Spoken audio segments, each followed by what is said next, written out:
Yeah, because, well, it started, so All yeah. right. Hello and welcome. Thanks so much to my guests, Sweet Pea Sids and Show and Tell Meg. I am super excited.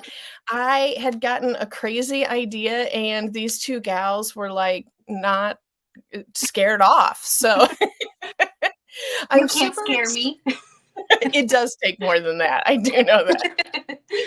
So I got this idea from someone. It was actually, if I remember correctly, it was actually on the StreamYard channel, which is what we are streaming from.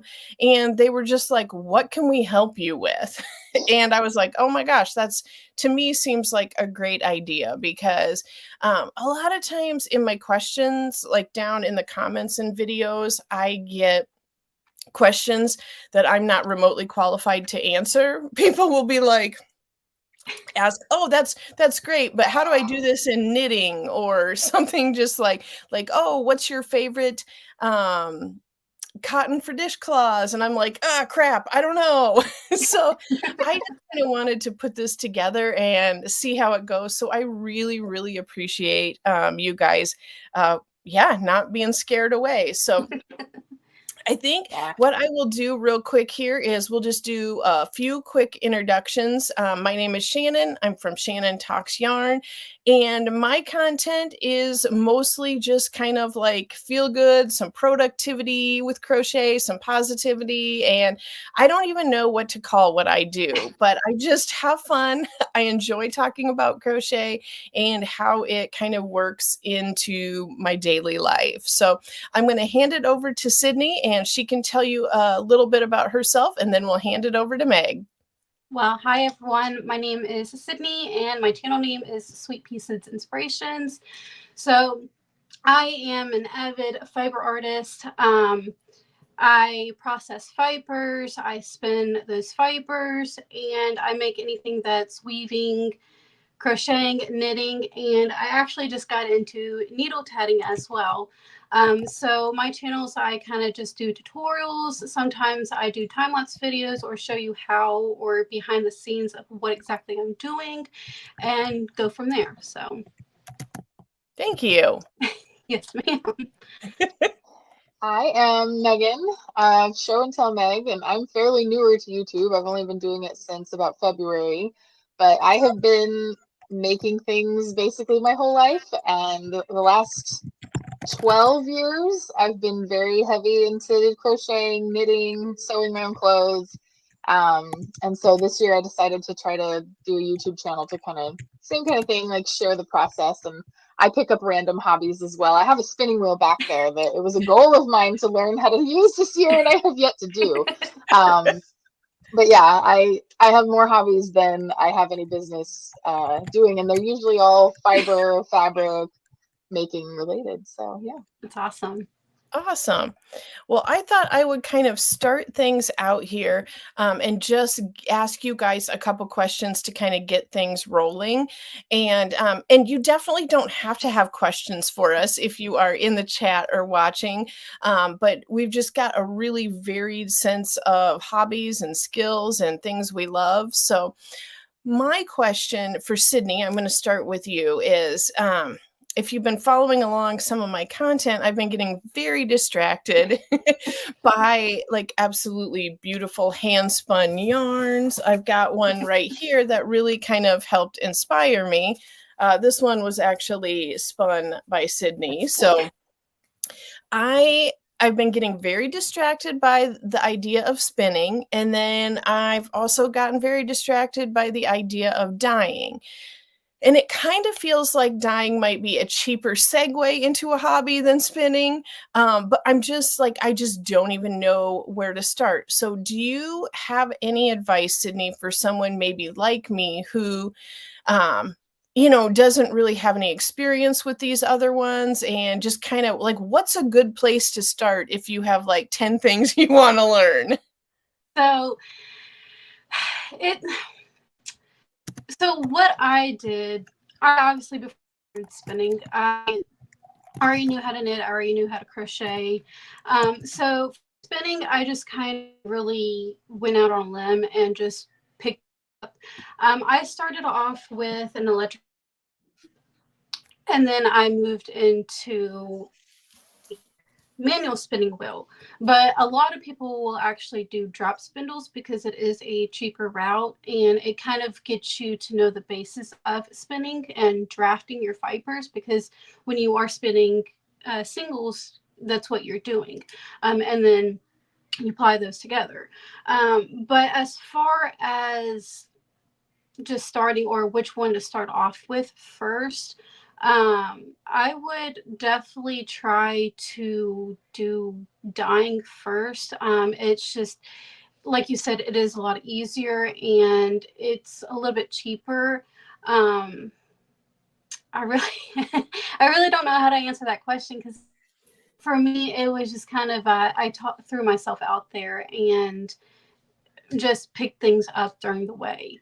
So I don't know if that really answered your question or not, but No, it does. It kind of tells me that I'm over analyzing things mhm, and that I should probably start doing instead of like planning and thinking about it. mhm. So that That's actually is really helpful. well, too, like, I'm a person, I'm an overthinker, okay?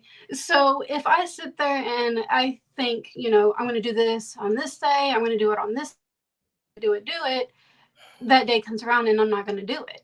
So it's Yeah. just the fact that I've got to actually push myself without even thinking and just go for it. So, I think that's great advice about a lot of stuff. Thank you. yes, ma'am. Meg, There is a really good book too. I got it at my library. If you wanted to do drop spindle, there's a book called Respect the Spindle. And I think okay. most libraries have it, but Amazon has it, and it's really inexpensive. It's, I don't know, like $15 or something. Okay.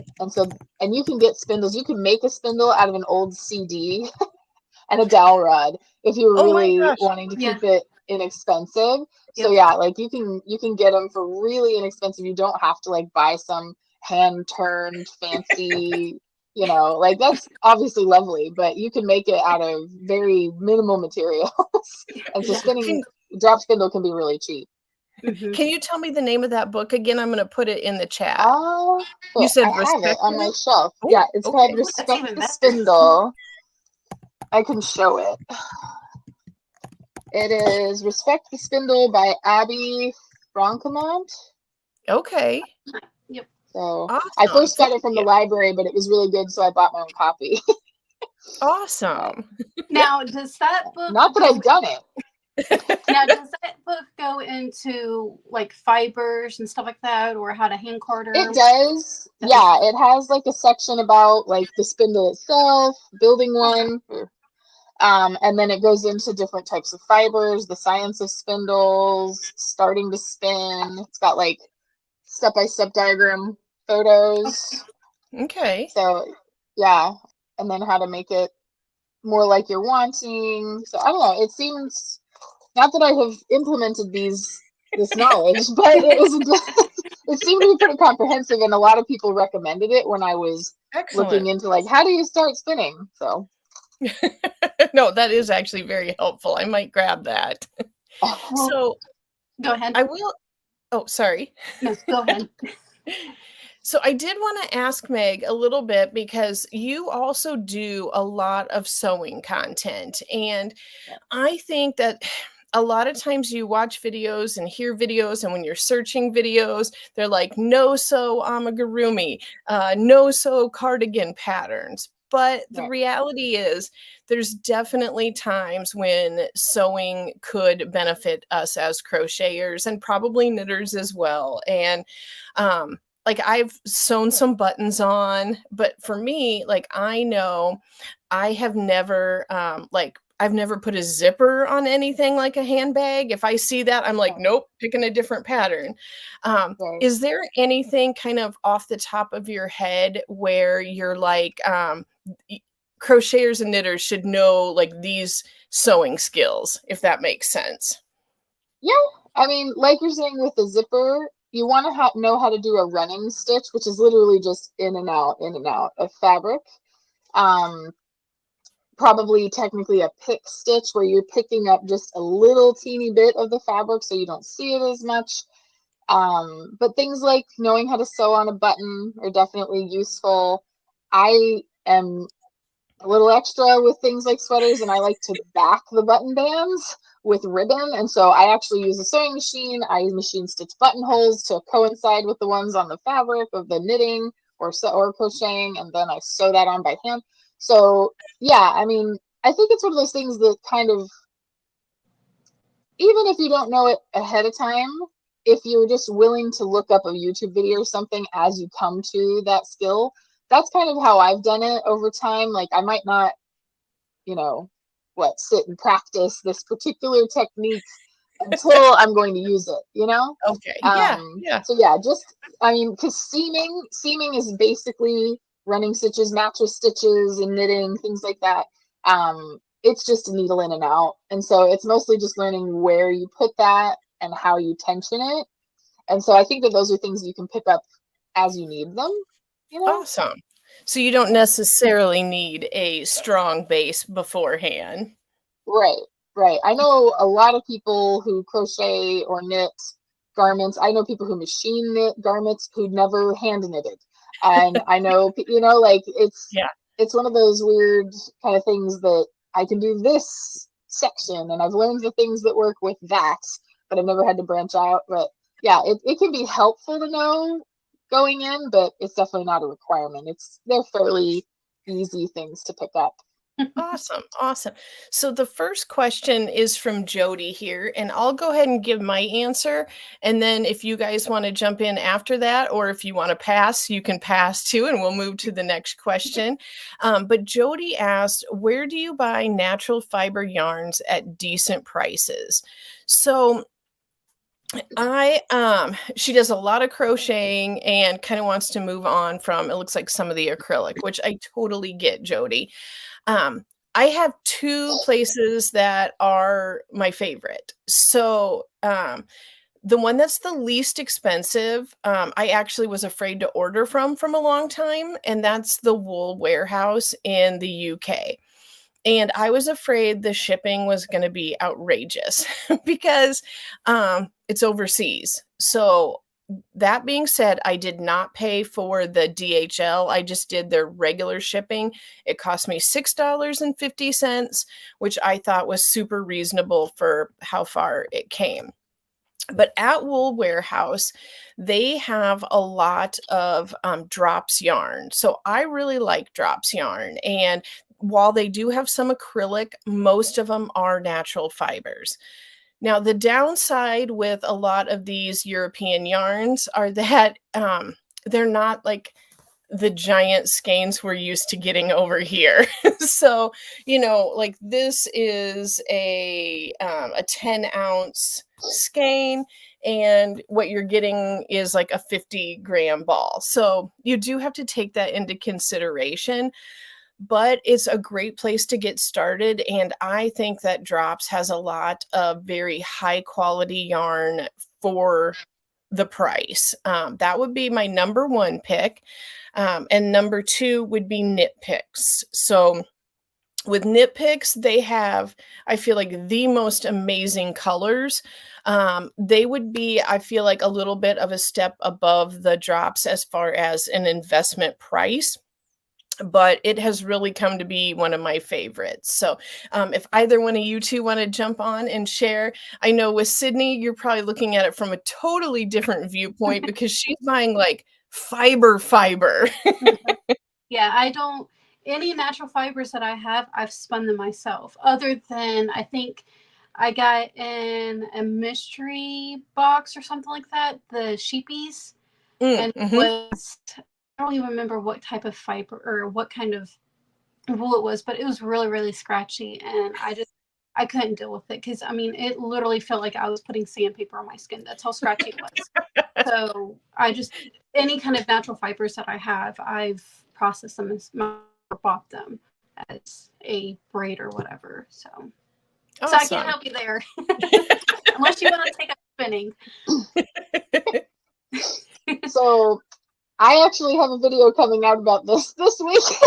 Oh, Which is kind of awesome. funny. I have a video that's coming out later in the week that is my top 5 sources for getting good yarn, like luxury or higher end yarn, natural fibers for the cheapest. Because I'm like the cheapest person possible, but I like good quality for the Yeah. money. I'm not just like stupid cheap, as I would say. Right. Like, and I also live in Florida, so I use acrylic, but I do not wear a lot of acrylic just Mhm. because it's like The wearing plastic humidity. in the heat and Yeah. humidity. It's insane. You want natural fibers so you can breathe and not want to die. So yeah, my I'll give 2 of them.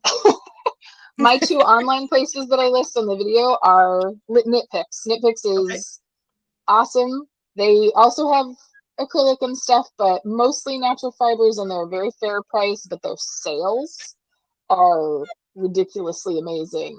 Mhm. And so I stock way up whenever they have their big sale, which the next one that's going to be coming up will be the Black Friday. I'm always a huge fan. They did it was like 2 weeks last year and different deals every day, and it was crazy. Wow. But the other one is one that I've recently found, which I like Wool Warehouse as well. I've ordered from them, same kind of thing. Like they have things even nicer yarns. Like I wanted some self-striping sock yarn. They had West Yorkshire spinners, and I think it Mhm. was like $10 a ball. Where in the United States, I've seen it for mostly like 16-ish dollars at local yarn stores, because you've got all the import Yep. taxes and stuff. Yep. So when you get it directly from them, it's cheaper. And then there's another one called lindahobby.com, and same kind of thing. I was shocked. I was honestly curious if it was a bit of a scam when I first found them, because their prices were so much less than what you could get the same kind of yarns, like a lot of German brands, Scandinavian brands, and they were very inexpensive. But yeah, that's so if you want more of that, shameless plug.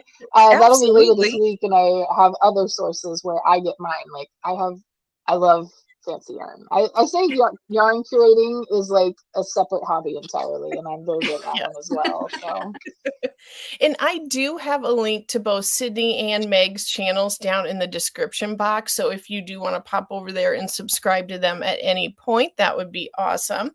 So Amethyst has a question for the 2 knitters here in the group. Says, I want to make a knit poncho, but I want to use worsted weight instead of the number 5 the pattern asks for. Is this doable? If I use the needles called for, it should should she cast on more? yes. Well, it depends if you're starting at the neckline or at the base. But yeah, it's mostly just a matter of math. You probably, Mhm. if you really want to make sure that it's going to fit you, you're going to want to make a gauge swatch. So you're going to want to knit a square. Usually they tell you to do about 4 inches. So, I mean, I usually, if it's a worsted, I might cast on like 20 stitches and then maybe do 20, 25 rows.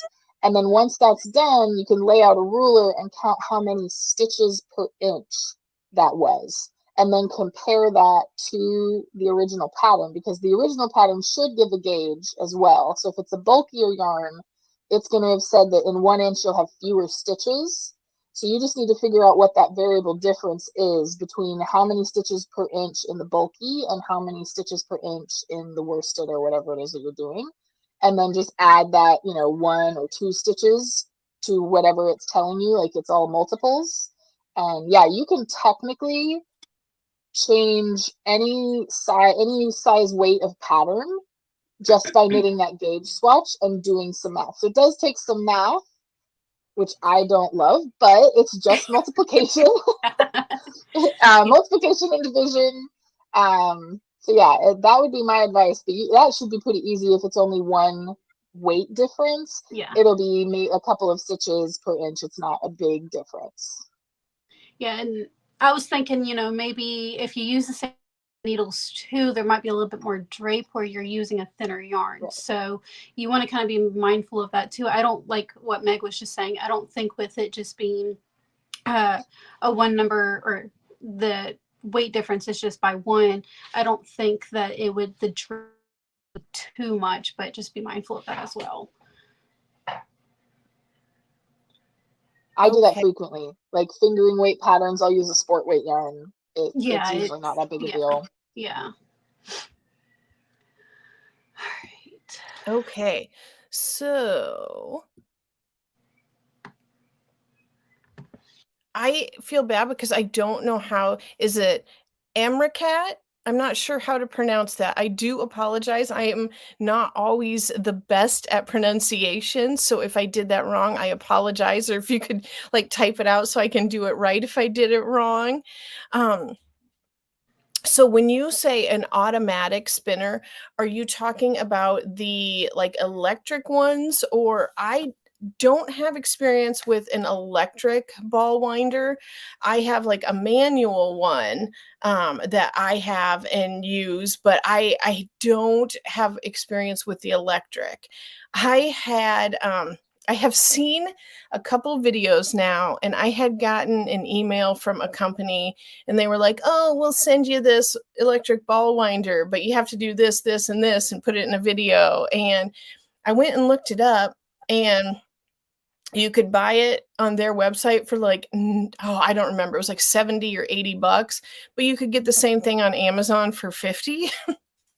And so I was just like, yeah, I don't want a free product that bad that I'm going to tell people to buy something that's that overpriced.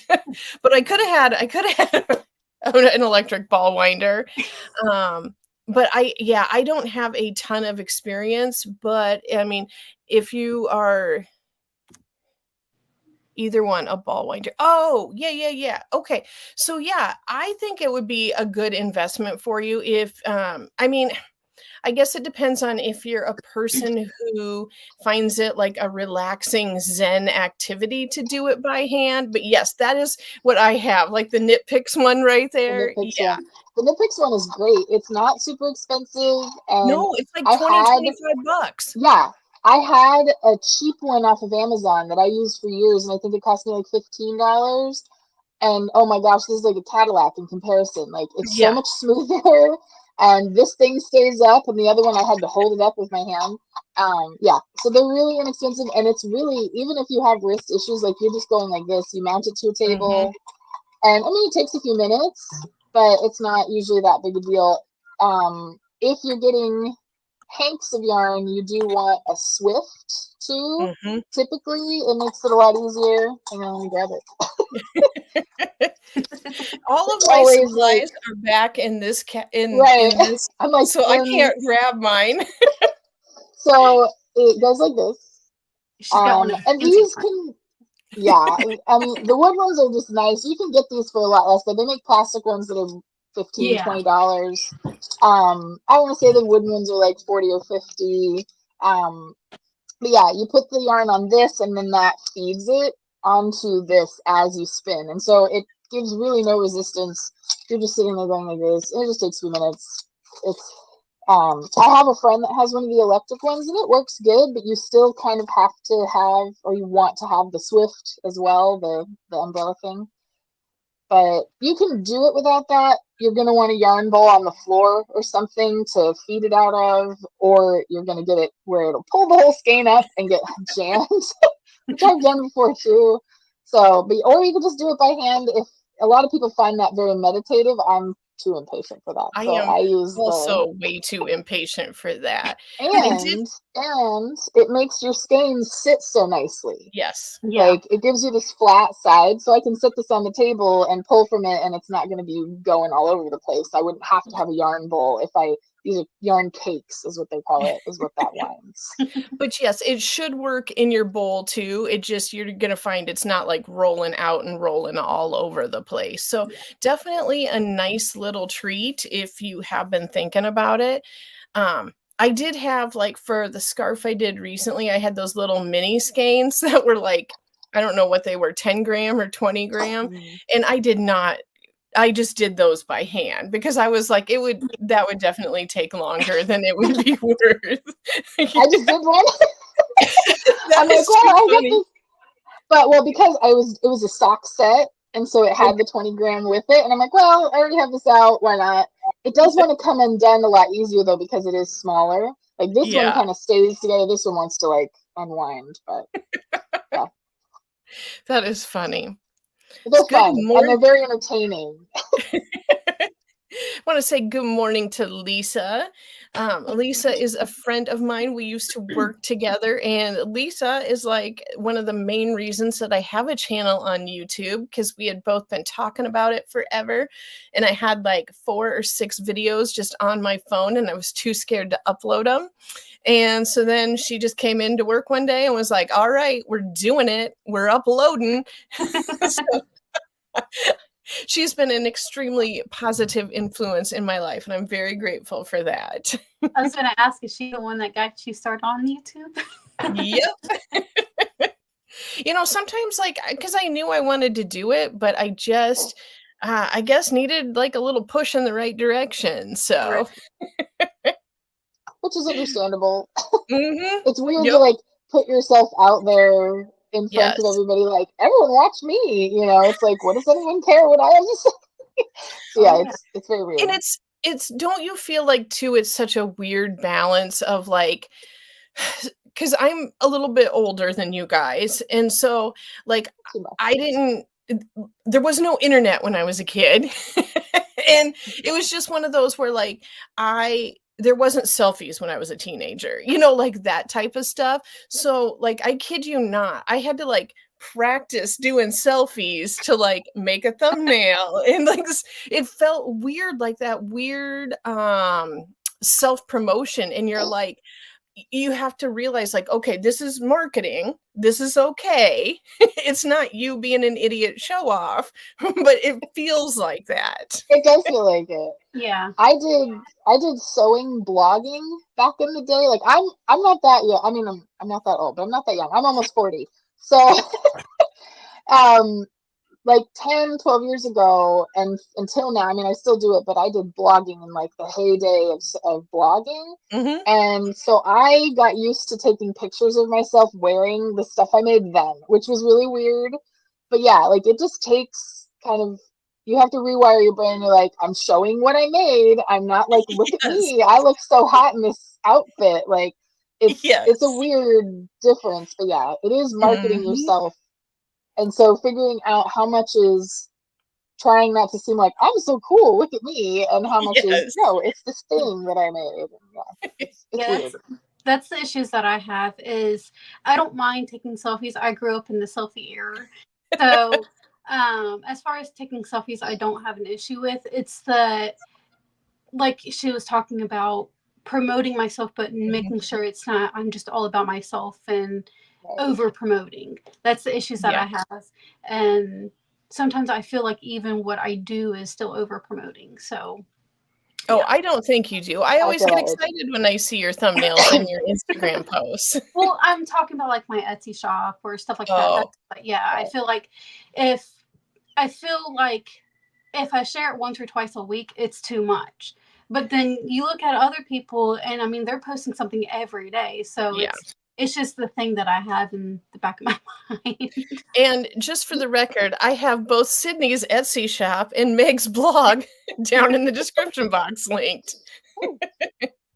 You know what it reminds me of is this is not the same thing, but it's a similar mindset. If you're okay with multi-level marketing, Yeah. like anybody who has worked for Yes. a company like that, then you're good. Like people who know how to do that, they're fine with this like self-promotion, Yes. talking about products all the time. But if you aren't, then you just like feel like you're trying to sell your friends on Yeah. everything you do. It's weird. Yeah.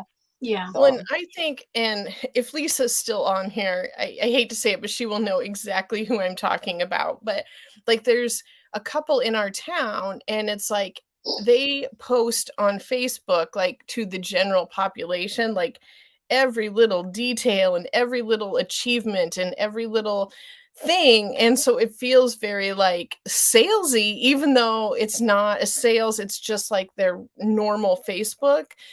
So I've been very, very mindful to try to keep absolutely everything separate. Like I actually don't tell most of the people I know about my YouTube channel, and not that I'm hiding it or anything, but like if they're not into crochet, they could care less. And um I just don't want to be that person who's like, hey, over here, look at this, look at this, look at this, go check out my channel. When it's just like the people in my town who don't, they don't care.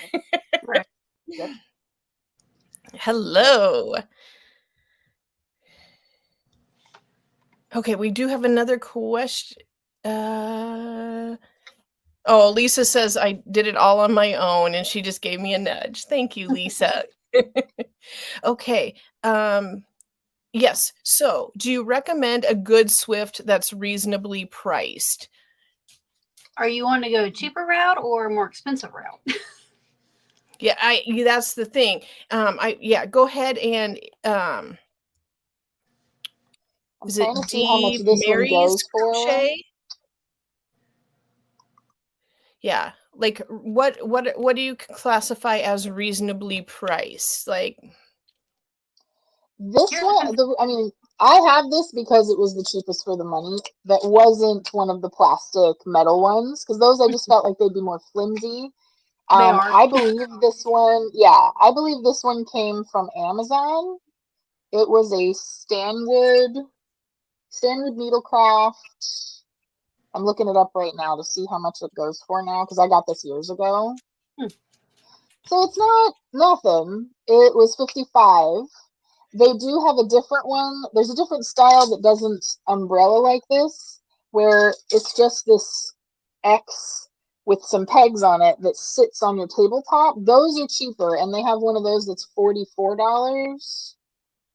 I want to say the Knit Picks one is close to the price of this. I think they sell these at Michael's though, too, don't they? And so then you oh, could use the maybe. coupon. I know they sell winders. Maybe. I want to say maybe I've seen them at Michael's, but I'm not. Look it up. Sorry, I'm on my tablet right off the screen. I do not have a Michael's anywhere near me, so I am not familiar with them at all. The one I have been to, I found out is like also the worst one in the area. Like if I were to go to Des Moines, which is Iowa's capital, there's like one just outside Des Moines, and then there's one like in the heart of Des Moines. And yeah, I found out from Erin Crafting Kitty that the one outside of Des Moines that I have been to is like so.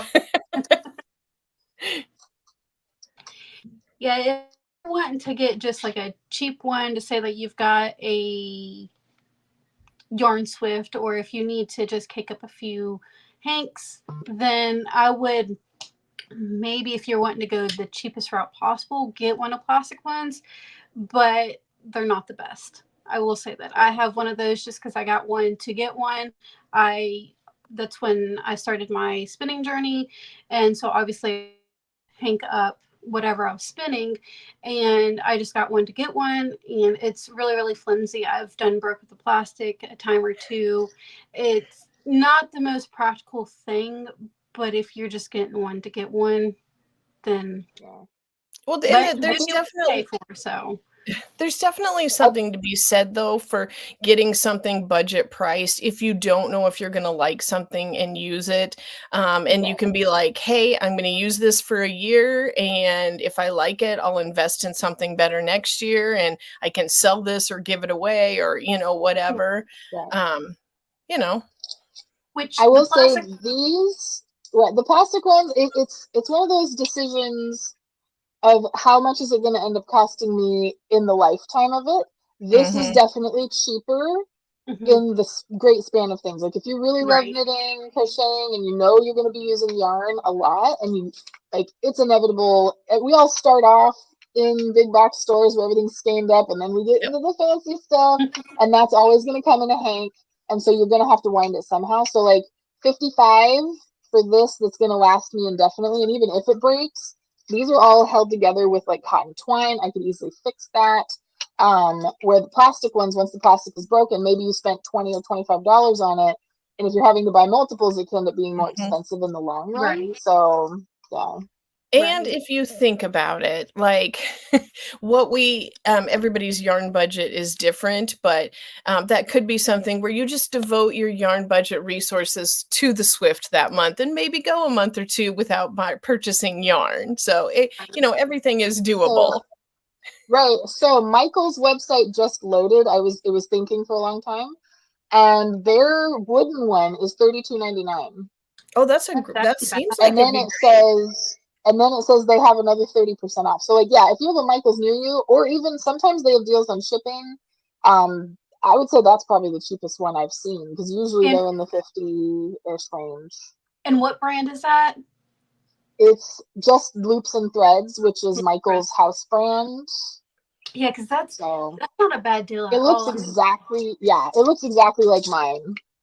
Well, So and it's not like Michael's is actually making their own. I mean, right, they're purchasing them from probably the the same same. supplier and private labeling them. So mhm. there's a pretty good chance they're coming from the same factory. But It's yeah, it just the looks pricing. identical to the one I have.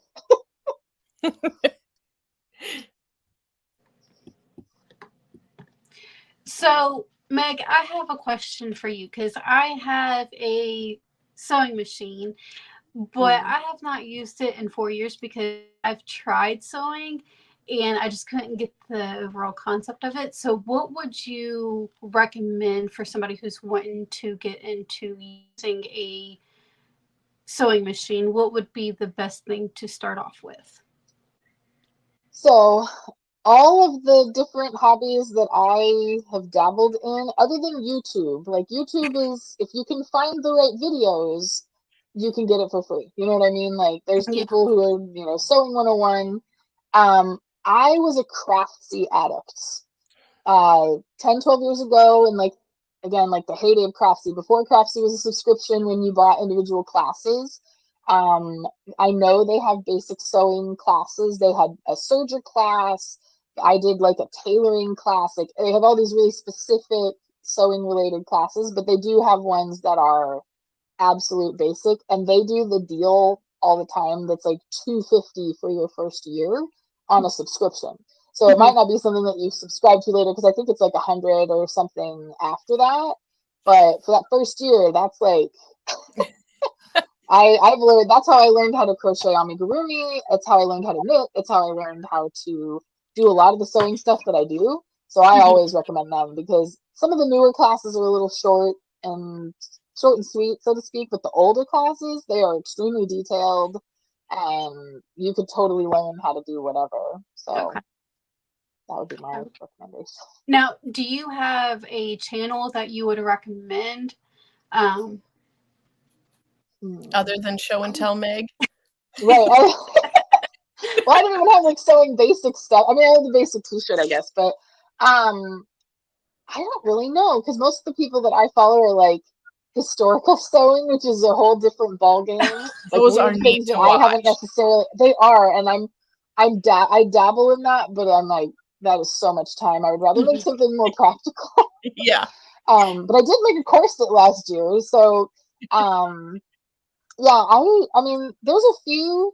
If you're wanting to sew clothes, there is a girl I follow called The Stitchery, Mhm. and she does things completely differently. Like she very rarely uses commercial patterns. She doesn't show you like this is how the machine works, but if you know the basics of how the machine works, she shows you like I want to make this, and in my brain these are the shapes I need, and then she like just maps it out on the fabric and cuts it out, and like this is completely foreign to me. I need a pattern. But if your brain works more that way, she makes some really cute things and kind of shows you the diagrams of what she does. Um, but most of the other people I watch, I'm not really familiar with like the here's an easier beginner project kind of thing, because Mhm. I did that so long ago, like before I watched YouTube really. Um, yeah, I wish I knew. Okay, well, thank you though. Sure. Yeah, one of my goals is definitely to get my sewing machine out more, because I feel like I'm pulling it out once a year. And then I literally spend an hour wasting my time going back and having to watch the videos on how I set up my bobbin. How and I'm Right. like, oh my gosh, if I just got this out like once a month and did something, I would remember how to operate my machine. But and I always it always comes back, but it's just if you Yeah. don't, they're kind of complex and it's easy Mhm. to forget. Yeah. Well, also having a dedicated space where I don't have to put it away Yeah. was Yeah. completely game changing. Before I had that, I did something maybe once or twice a year because then I'd be on the kitchen table and then Mhm. I'm in everyone's way. If I want to make dinner or whatever, I have to Yeah. move it all, put it away. What if I'm in the middle of a project? It was really annoying.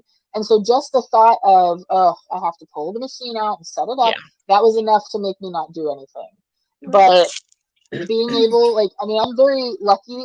That was always my stipulation. I'm like, okay, now once I had a craft room, obviously I could go back to not having one, but if it's at all possible, it's better for everyone because then my stuff isn't everywhere else in the house. Yeah. Nobody's stepping on pins, like it's all contained. And I just have my machines out all the time. And that way I just fire it up. And then I'm much more likely to make things when I've been in a mood where I'm like, I just don't want to put in that extra effort. That's one of the Yeah. reasons that crocheting and knitting is so great because there's no setup involved. Like you can Yeah. just grab a ball of yarn and go sit on the couch and watch a movie and knit something. So sometimes I do have to like kick myself in the butt, but yeah, and you have to learn your machine. But once you do, most of them, the basics of like threading it are the same. Mhm. From like a 1910s machine to a modern fancy computerized sewing machine, you're doing the exact same motions. You just might have to follow different arrows and things like Okay. that. So most of the basics are the same. It just takes practice. Practice. So, yep. You know what's So, really? oh, My husband knows how to sew. I don't. but you don't? Yeah. When I got my sewing machine, he's the one that threaded it for me. Oh, Nice. funny. That's awesome. I was like, this is sad. This is sad. My husband knows how to sew and I don't. It's sad. No, that's So, awesome. Dazzling Action is asking any tips for working on complex projects. So maybe we can all chime in on that one. My advice would be to actually, it isn't so much project related, but it would be to take your time and don't be hard on yourself. Don't expect too much if it is a really complex project. Don't give yourself a really tight timeline. Like, really just give yourself some grace while you're working on that complex project, would be my advice.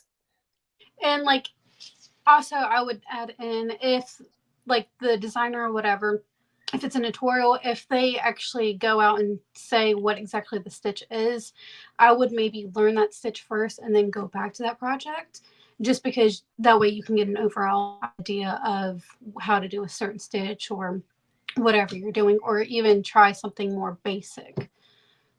Yeah. So, I would say if it's something that's a specific type of technique, um, I like say I wanted to start doing color work knitting. I never really did it very much because anytime I did, I'm super tight knitted and it was way too tight. And like I made my sister a hat and she could barely squeeze it on her head.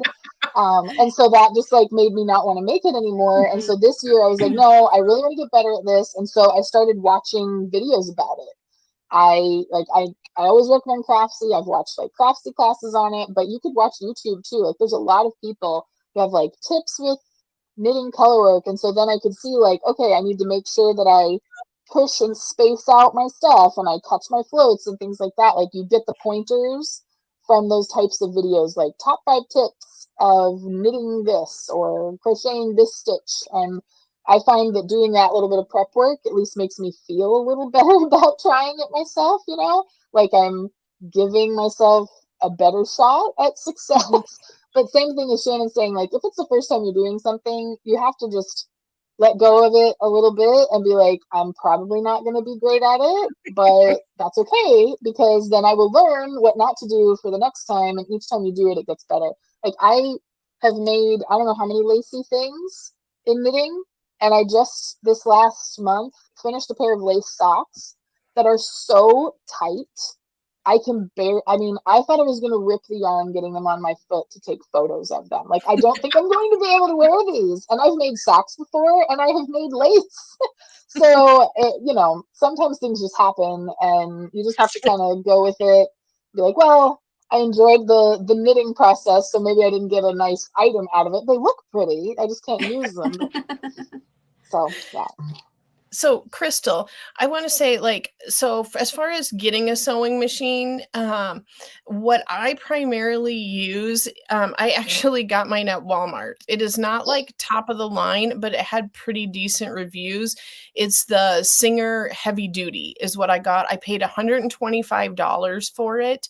Um, and it's serving my purpose. I'm not a professional sewer by any means. I'm just doing basic projects, but it was enough to get me started. And there's a lot of YouTube tutorials on how to use that machine.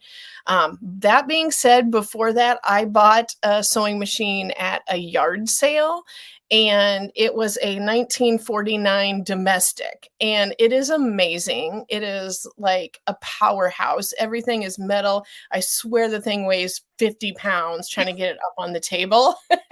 um, I don't necessarily recommend going that route, but it was $10 at a garage sale, and I was willing to wager $10. Like I was willing to risk that it might not work. I was fortunate enough that my husband is mechanically enough minded that he got on YouTube, found out how to like service the machine and oil it and get it, kind of up and running. And that worked for me for several years. Now, I pick out the Walmart one if I'm going to do a project. I don't pick out the other one. But there are some options available. I don't know if I would recommend looking at thrift stores. I feel like even though I know a couple really good thrift stores, I feel like when I see sewing machines, they're always vastly overpriced for like the year they are. And I'm sorry, if something's 30 years old, I don't think you should be charging $40 at a thrift store for it. I would rather just save up the money and go to Walmart and spend the 120 on something brand new. But yeah, look around, check and see what's available. Unless you guys are like, Shannon, you're nuts, don't do that. No, well, it depends. So, no, out of all the machines that you can buy at a store, modern, if you're wanting to get an inexpensive machine, that's the one I would recommend. I don't recommend any of the like $50, even if it's a Singer or a Janome. I mean, they're good brands, but they're plastic. Like everything in that machine basically is made of plastic, and so if you put something thick through that and it's more than the motor can handle, if it's more than some piece of it can handle, then you risk breaking something in that machine, and then there really is no fixing it, or the fix will cost more than buying a new machine. And so there's kind of two camps with it. If you wanted to go to a store and buy a new one, Joann's or whatever does the sale on that Singer Heavy Duty a lot, and Walmart has it and things like that. That one's at least got a heavier duty motor. But the irony is, even though that's sold as a heavy duty machine, it's like half the horsepower that an old basic machine. Like that 1940s domestic, I guarantee you, has at least double the power in that motor that the modern heavy duty one does. So if you are mechanically inclined, vintage machines are so easy. And those things will outlive you. Like that's another thing another hobby of mine is I collect vintage sewing machines. And I have a treadle machine from 1914 and it still works great. Like, and I don't have to plug it in, I use my foot, but I have other machines from the 50s and 60s also. They're usually beautiful. They have that beautiful like shellac, some of them are fun colors. I have a pistachio green one, I have a shiny blue one, and they don't have as many bells and whistles. Like some of them don't even have more than just a straight stitch.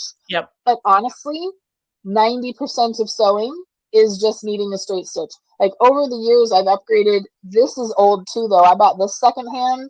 It's a Husqvarna Designer Ruby, but it's like the original one. It's probably 12 years old. And so this was an incredibly expensive machine. It does like embroidery and all this stuff, and it has like how many hundreds of stitches. I basically use like 3 stitches on this machine because I'm making clothes. I'm not embroidering a ton of things. I just need like a zigzag. I like the lightning bolt when I'm sewing stretchy fabric. But you don't even need that. You just need a straight stitch and a zigzag. So yeah, a simple machine that's heavy duty is going to be the best bet because it's not going to break on you and it's not going to therefore give you problems Where if you don't know what you're doing and the machine won't do this thing that you think it should do, it might not be your fault. It might be because your machine can't handle it. So yeah, out of all of them, the heavy duty that you have is definitely the better option for a less expensive machine. Or take the chance, get a $10 or $20 Mhm. one that's all metal at a thrift store, Yes. and then just watch a few videos. They're so easy to clean. It's not computerized, so it's really Well, easy and to I like think get you in all really the parts and oil it, and you're good to go. I think you really hit the nail on the head too, where it might be a better option if you don't know a lot about sewing or don't have I mean, because I used to sew when I was a teenager. It was normal. We did it in home ec class. My grandma sewed a lot of my clothes. So I had a base knowledge, not extensive by any means, but if you're coming in from it like from zero, an older machine like that, it might be better in the aspect where, yeah, there's like my domestic has one stitch on it. So It's simpler, there's yeah. less for me to screw up, and not getting confused and not being like, oh, what, all these, yeah, bells and whistles over here, all these different Yep, settings. You don't even have to worry about it. It's just, yep, just simpler. yeah. So we have another question here from Ew. Crystal. Do any of us crochet and sell at markets? I do not. I have thought about it a couple times and then decided not to. I get super bored super easy, and I don't think I have it in me to like make a whole bunch of the same type of different stuff. I do watch the channel A Crafty Concept, and if you are a person who wants to sell finished pieces at markets or sell finished pieces on an online platform, I recommend A Crafty Concept because she really goes into detail about like finding your target customer, understanding what your target customer wants so that you don't just have 50 different products out there hoping somebody wants one, where it's more like identifying, like if you what are all the products that one type of person would want to buy, she has tons and tons of videos, so I do recommend that. Do either of you have any experience or advice on that? No, I've never. I mean, I've Yeah. I've thought about doing with the fibers and all that I hand dye and the keychains and stitch markers. I've thought about going a little bit more into it and actually do the marketplace or going to like farmers markets and stuff like that, selling them in person. But I haven't given it a thought, so I don't really have any advice for that. Yeah. Yeah, I don't Sydney's sew in. Oh, good. Go Nope. ahead. I was just gonna say, Sydney's kind of got the same problem as I do, where we both live kind of rurally, and it's tough because, like, for me, the town closest to me, they have two markets a year.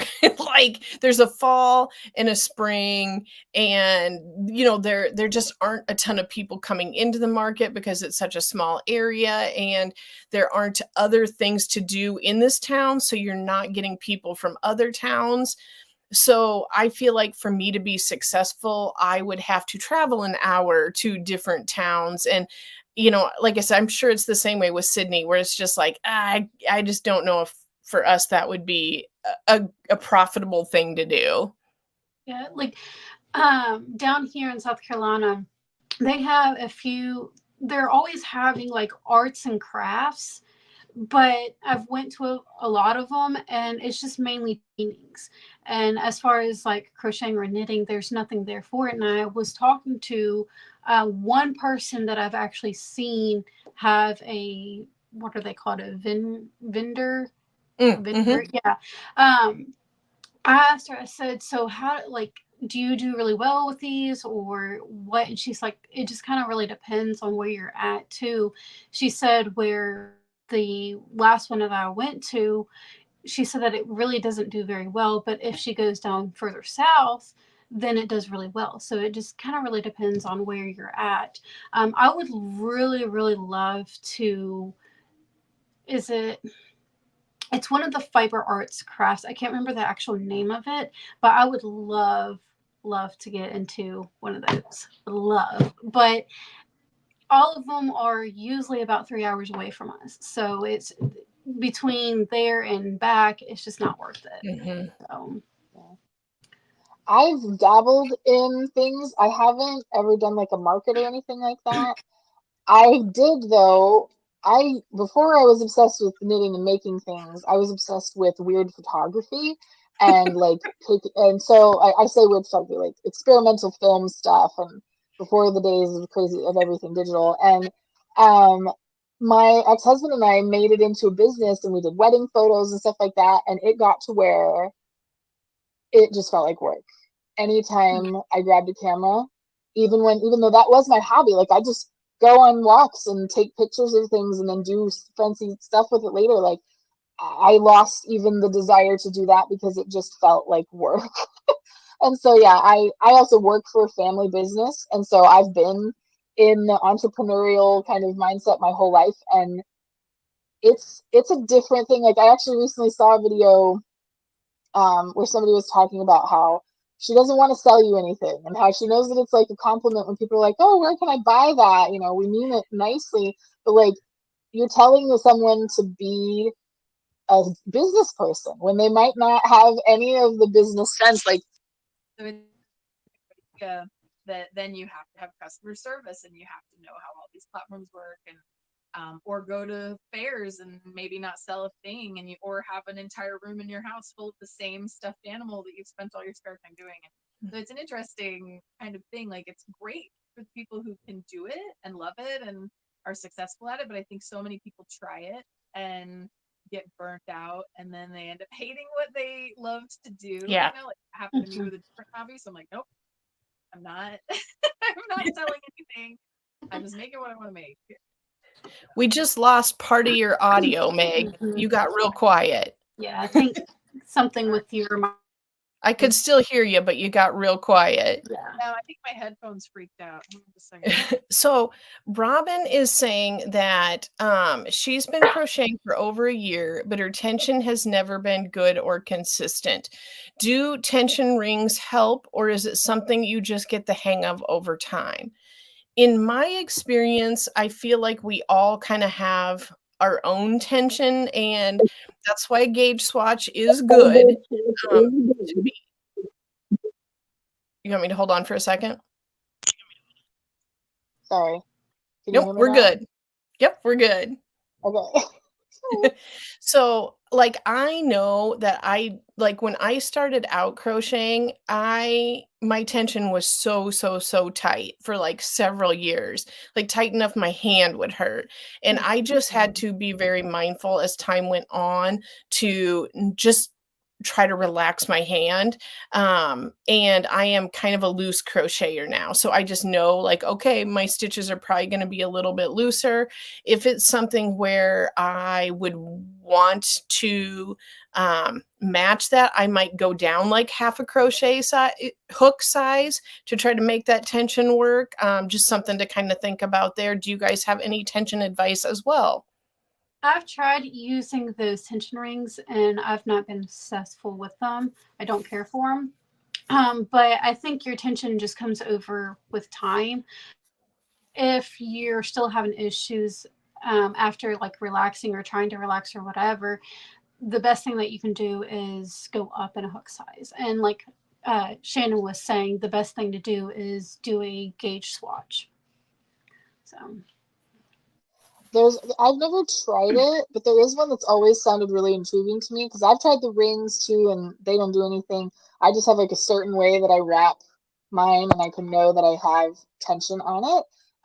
But there's a type of knitting, Portuguese style knitting, tensions with a pin. You pin this thing to your shirt and then you run the yarn through it, and then how much you hold it away from yourself gives you tension. So I guess if you're having trouble, like if you can't grasp it enough with your hands in some kind of way, I don't see why that would be mutually exclusive to knitting. You could use it for knitting or crocheting, I would think. And it's just all you pulling against it that tensions the yarn. But I have a certain way that I hold depending on if I'm crocheting or knitting. I throw when I knit, so I knit English style. And so all of my tensioning is just I'm holding the yarn in this hand, like pulling it against the thing. Like that's all the tension I get for knitting. And then for crocheting, I like wrap it around my middle finger a certain way, and that's just how I can do it. So I think that you just try different things over time, and then eventually you find something that's reasonably comfortable that works for you. But I'm a really tight crocheter, knitter, anything. Like there's no getting around it. I've tried. I'm just those stitches. I made amigurumi, so I'm like, yes, I want this as tight as possible. Yeah. Like nothing's getting out of these. Now, Shannon, how do you hold your yarn when you crochet? I kind of don't. Like, I know that sounds crazy. Let me grab something here. Like, if I'm working on something over here, I just like I don't wrap it. I don't know. I just have it and yank it. Like So I hold it's a mine. free for all. I hold mine like a cigarette, and I've tried different ways, and I can't. I've tried wrapping it around my finger. I've tried wrapping it around my thumb. I just can't do it. It's got to be like a cigarette in between Oh, these two that's fingers. funny. So, Right. which I mean, that's See, how I my wrap like mother-in-law. this. I wrap it around this finger like this, and then I grab from that. So I Does that keep it like held here, and then pull. So the tension's right there. does Yeah, that We all have weird ways that we do it, and I couldn't explain that to somebody. It's just how my hands have decided it works. mine's literally just like running it over my finger is all I'm doing. so Meg? The way that you hold your yarn, that doesn't cut off your circulation or anything, or It's not tight enough that it would cut off circulation. I will say though, if I'm using a rougher acrylic yarn, like the worst is if I'm making something out of Super Saver. Doing that, I have like worn ruts into my finger that took like a day to get out. It doesn't hurt per se because I'm not like it's not cutting off the circulation because I'm still letting it flow. Like the double wrapping gives it just enough tension where I can still pull, you know what I mean? So it's not the only time it's an issue is like say if it's Super Saver, so a cheaper acrylic yarn that's kind of rough. If it's a soft acrylic, no problem because then it doesn't have as much drag, you know? But yeah, it's I wrap it, but I leave it to where I can still it's pull it. Like it's just the act that it's wrapped is what tensions it. And if I need to stop, then I grab.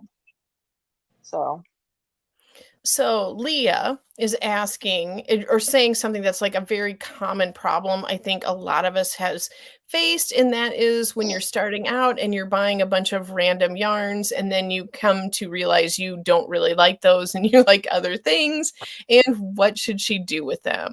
So I have done a couple things. I have saved some of them that I thought would work later on for things like if I know I just want to make like some cheap beanies at Christmas time for family members, and I know they're like very neutral colors.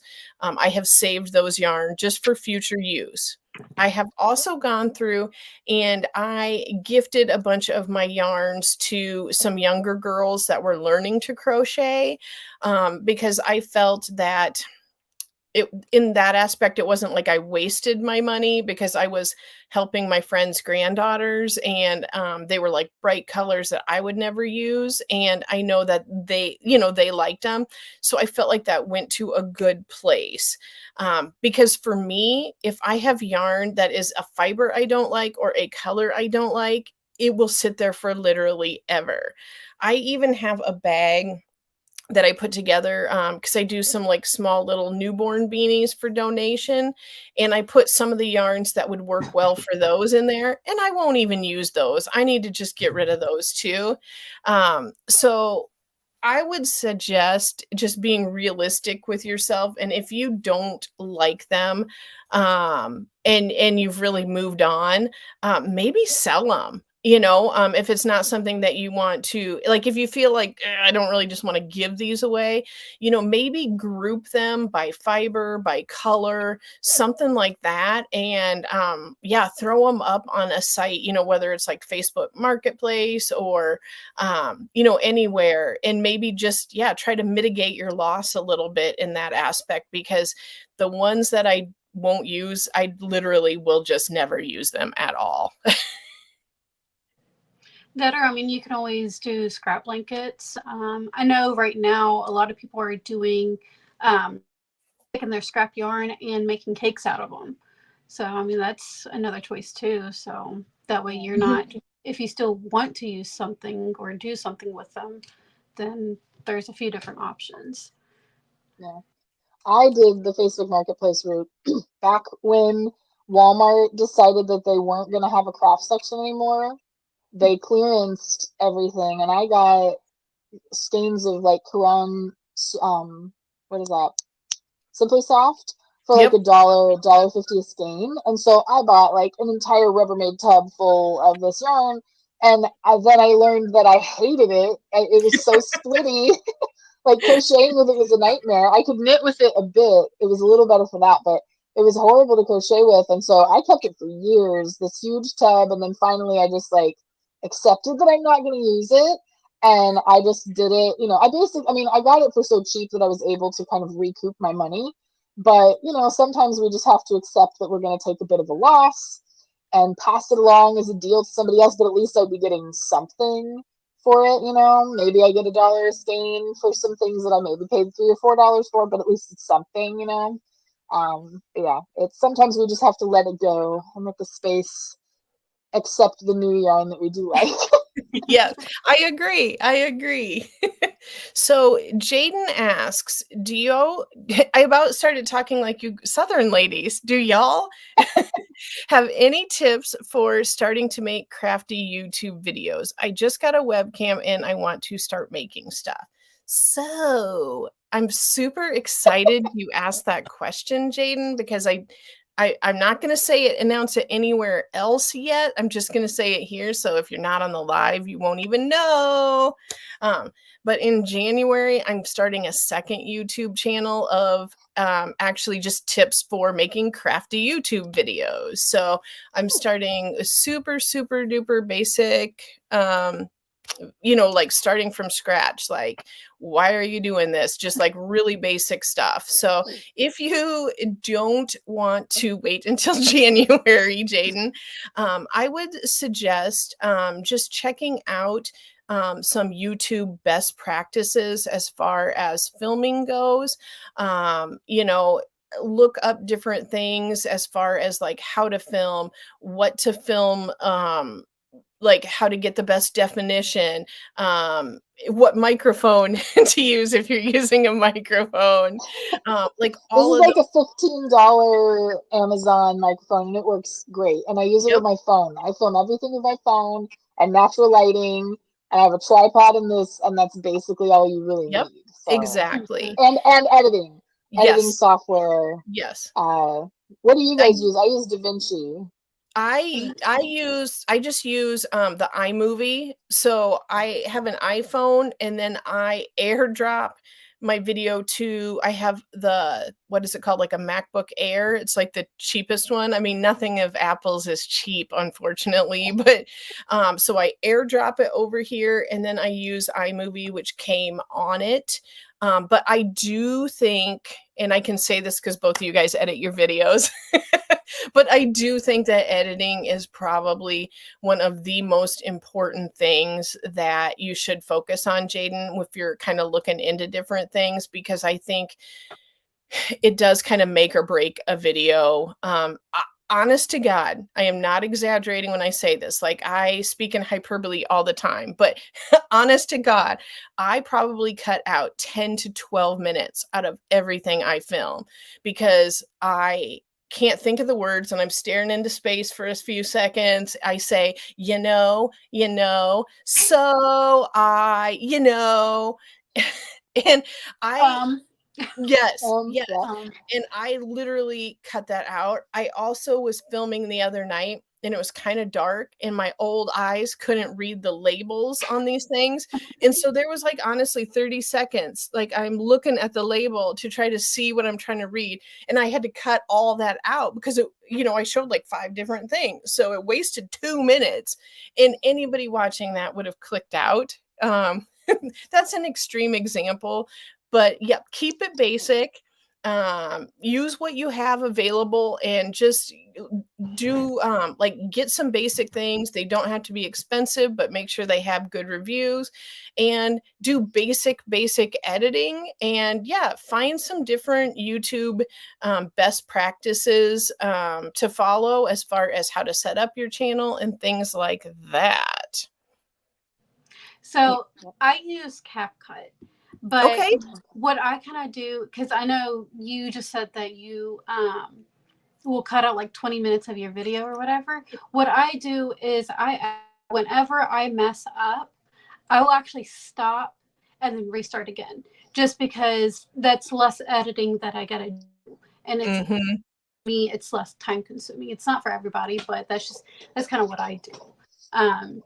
But as far as like if you're wanting to start you just go for it. I mean, you'll learn a lot of things down the way. And me and Shannon's we've talked about this a few times in our lives. I don't like telling people that they can't do something.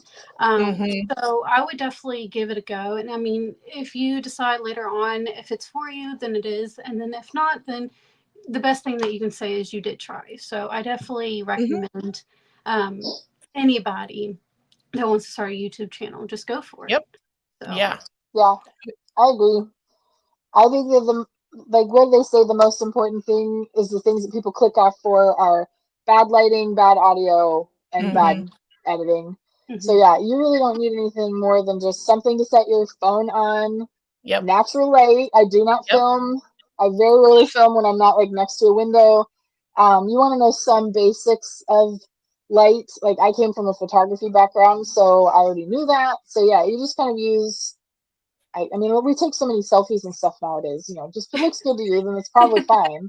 But yeah, that microphone, that was the defining thing. Like, okay, I'm doing YouTube videos because then you don't get that echoiness that you would just talking to your phone. And then yeah, DaVinci, the editing software I use, it's free. And there's tons of videos out there that people have made. Like if you want to do this type of edit, some of it's very complicated, but it's free. And it will make things really well. Like it's up there with like using Photoshop and things like that if you know how to use it. So I'll just like, oh, I want to do this transition. How do I do that? And I watch a YouTube video on how to do it. So yeah, it doesn't have to be expensive. Nope. I think that one of the biggest things I see new YouTubers do, and I always just kind of like want to yell through the screen at them, is bring the camera up closer. Like, I feel like they're all the way back there and they're so tiny on the screen and there's all this above them. And well, if you're showing, you know, how you look in a poncho or, you know, something like that, that's great to do a wide angle. But yeah, bring it up closer. That's just, I feel like the number one thing I see new YouTubers doing. And you know, I think maybe it could be a response where you're nervous about being on cameras. So you're like, whoa, I better back up. But yeah, bring it up close. Bring it up close. That's a little bit of a tangent. I remember somebody saying that when you're filming a video, for one, act like you're talking to somebody else. But for two, like almost as if that person is sitting obviously right across from you. And that's how you want to film your videos.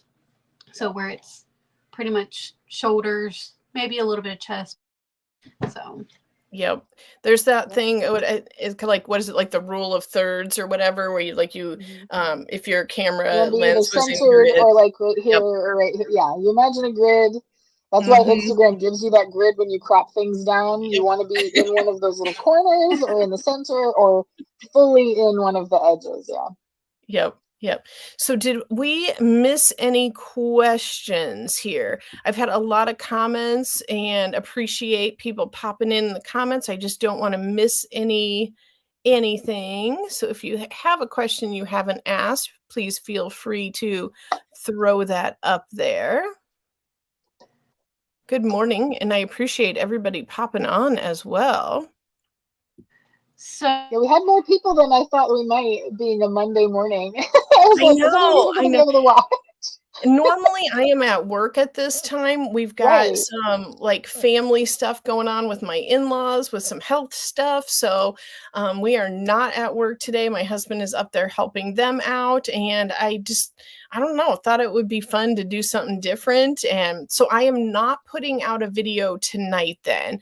This will be my video for my Monday, and I will be back on Friday night again. And Sydney and I will be live this Saturday morning, correct? I believe it's this Saturday morning. Yes. Okay. Getting a little confused with my days a little bit there, but yeah. Well, it didn't help that we were also talking about going live tomorrow I so know. that we can try that trial and error. So yeah. But would you still want to do live tomorrow to try to see if that one thing was going to, Yeah. how I originally thought it was going to work? Yeah, Or do you just bet. You wanna- bet. Okay. So like what were we thinking time-wise? Like 10 my time, 11 your time? Or was there another time? I don't even remember. That's I don't even fine. know if we talked about it. That's fine if you want to do it at our usually regular time. So that's fine. Okay. Okay. I think So, it should just be a quick live. okay. Okay. Just testing it all out. Yeah, just to see. Yeah, so I did enjoy this. I thought this was good, and I thought we got a lot of really good questions. Yeah, I'm trying to remember if there was might have only been one that we couldn't answer, and that was like about doing markets. So not too bad. Makes me feel like I do need to get like a person who does markets to answer some questions. Now, Thrifty Crafter, she does have a question. Oh shoot. She said, my machine has a foot pedal too. Doesn't today machine still have pedals? They do. Some of it, like the fancier you go, though, some of them don't. Well, they'll have a pedal, but you have the option of a start-stop button. Which like I have several machines that do that. Most of my modern machines do. I'm so used to, I'm controlling the machine with my hands, like the fabric is being manipulated with my hands. I don't want to stop holding it and then push the stop button, But I guess if you were in a position where you were standing at a really tall table and so the cord for your pedal isn't long enough for you to get to it, you can still use the machine. It's kind of nice, but I will say I'm a vintage machine junkie because I feel like most of the things that they add to modern machines, like in the 60s, after like there's this whole thing about, the sewing machine was the patented thing. And then once Japan started copying Singer's Model 15 in the 60s, it was just like a free-for-all. And so then you had all of these companies making the exact same machine because it was so successful for Singer. And so then it became, okay, what are we going to do to ours to make it fancier, to make it where people want to buy it? Also, there was the problem that those old machines were so well made that you could have this machine and it's an heirloom piece. You're handing it down for generations and it's still going to work. And so they started making things more likely to break. So that, or if it wasn't more likely to break, it was, well, this one does all these things. Don't you want these things? And so you would, get rid of your old machine and buy this fancy new one. And now that's just what we've been on for 50 years or so. But at the end of the day, you really just need, anyway, the question was about a pedal. Most of them still do have a pedal. I got opinions, but yeah, I mean, the size and the how they connect to a machine may vary, but yeah, it's essentially the same kind of thing. You just plug it into the side of the machine with the power cord, and yeah, it still has a pedal. Really, really old ones don't have electricity, and so you have to actually manipulate the pedal like this with your foot the whole time. But yeah, any modern machine after like the 1920s has an electric pedal that you push and it goes. So really rambling answer for that. No, but I think that's a valid thing. Like I know around here, people love collecting the old treadle style, whether they are operational or not. I know a bunch of people who have them in their homes. They're just a neat collector piece, like tables. the gorgeous cast iron. So, but if you've never seen one, that would definitely be a weird concept of thinking about having to actually push it to make it go. it takes practice because you have to sit there with your foot like this, and you have to do that kind of. It's sort of like if you were what playing drums or something. Like you're doing this pedal at a different speed than what you're doing with your other hands. You know, so you have to really get in a rhythm of it. It takes some practice. Like I'm not great at it. I'm But assuming that's probably like what Amish probably still yes, use. So yeah. it's definitely a cool thing. It's just not necessarily one thing I am drawn to. But then again, I used to say that about dyeing yarn. So I have one just because I'm like, if I lose power for a hurricane, I could still sew. Not that I'm going to be worrying about sewing in that time, but it's an option. Like if I I ever get it. I had no get it. power, I could make what I wanted to. But right now it's just basically a fancy table that has a bunch of junk sitting on it. Yeah, I Um, get that. That is funny. Well, I think we can probably wrap it up since there aren't any other questions in. But in the future, if you have any questions, you can always submit them to me on email at shannon@shannontalksyarn.com, and we can just put them into the next video. I will definitely invite these ladies back again. And I will, like I said, try to find maybe a couple other people we can draw from their expertise as well. So thank you so much, ladies, for joining me today. I really appreciate it. And yeah, we'll get in touch again soon. Bye, guys. Bye. Thank you, Bye. Shannon. Thank you. Thanks.